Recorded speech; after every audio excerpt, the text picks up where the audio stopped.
Walang permanente sa mundong ito. Kasama dyan ang problema mo. Pwedeng sabihin ng doktor, 6 months to live ka na lang. Kasi siya ang in charge sa kalusugan mo.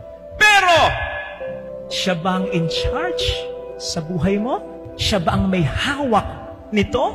O pwedeng nawalan ka ng negosyo, nawalan ka ng trabaho, nawalan ka ng anak, nawalan ka ng jowa, nawalan ka ng grasya.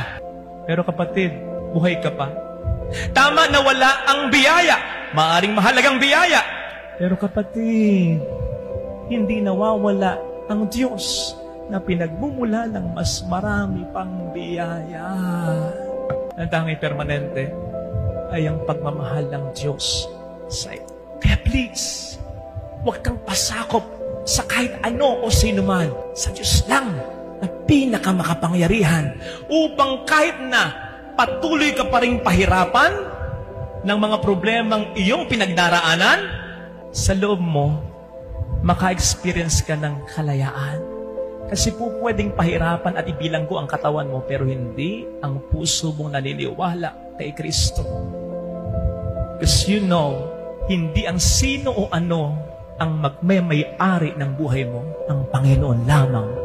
You are created in the imahe and image larawan of God. Ikaw, ang tao na nilikha sa larawan ko, ako ang nagmamay-ari nito. Kapatid, ha?